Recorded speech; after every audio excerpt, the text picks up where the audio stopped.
Bismillahirrahmanirrahim. Söz tarmaqlarda iki jagt bolup talashıp жатышат da. Kecheki okuyaga, janagı ötüp ketken okuya boyunca dagы andan başka okuyalar деле. Көпчүлүк учурда адамдар маалыматты тактабастан дароо ошол нерсеге бир реакция кылып, сөздү айтат, жазат, же болбосо кайсы бир сөздөрдү айтып коет да. Чындыгында бул туура эмес. Ислам дининде кайтарылган. Билбеген нерсеңди айтпашың.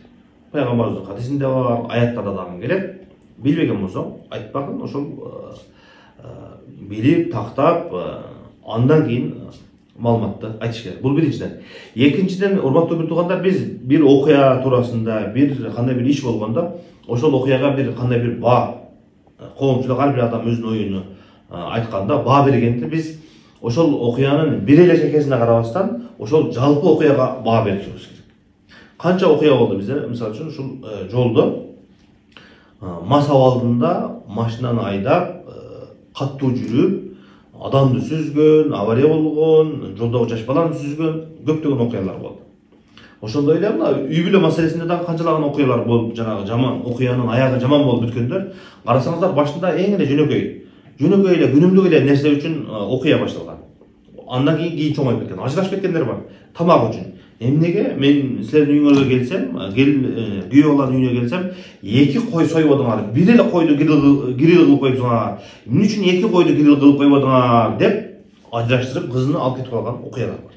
Көрдүңүздөр, урматтуу туугандар, кичинекей нерсеге эле ушундай окуялар болгондор бар да. Ошон үчүн биз ушундай окуяга баа бергенде биз себептерге сөзсүз көңүл бурушубуз керек.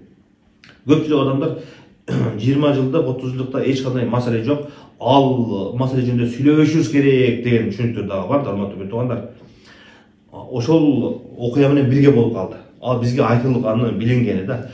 Билинбегендери канча, кайсыл эркек, кайсыл аял эле ыраазы болот, урматтуу туугандар. Биз эркектерди айтпай эле коеюнчу. Кайсыл эже карындаш, өзүңүздөр кайсы эже карындаш ыраазы болот? Күйөөсү барып, классташтары менен вальска түшүп келген болсо, тоого барып ойноп келген болсо, эртең менен кечке кучакташып жүргөн болгон болсо, кайсы аял өзүнүн күйөөсүнө ыраазы болот ушундай нерсе? Эч бир аял ыраазы болбойт да. Кеч келгенде сөз айтат, каяка жүрүп келдиң дейт, эмне болдуң дейт, ичип келдиңби, жүрүп келдиңби деген сөз түрдө табигый ошол маселеге сөз айтылат. Ошонун натыйжасында жаман окуялар болот. Аялы күйөөсүнө сүйлөйт, күйөөсү аялына сүйлөйт, анан үйдө ынтымак береке кетет. Ошондуктан урматтуу туугандар, сиздерге айтарым, ооруга бир диагноз койгондо анын себептерин дагы айтышыбыз керек. Кээ бирки негизги себептер болушу мүмкүн, анан негизги эмес, ошого кошумча себептер дагы болуп калат.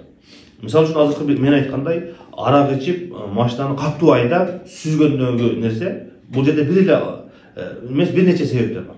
Машинаны каттуу айдагандыгы, арак ичкендиги, балким ал ачуусу келаткандыгы, үчүнчү дагы бир себеп болушу мүмкүн. Ошол бир нерсе болуп окуя болуп, ачуусу келип, каттуу айдагандыктан, ушул 3 нерсе болгондуктан жаман окуя болушу мүмкүн.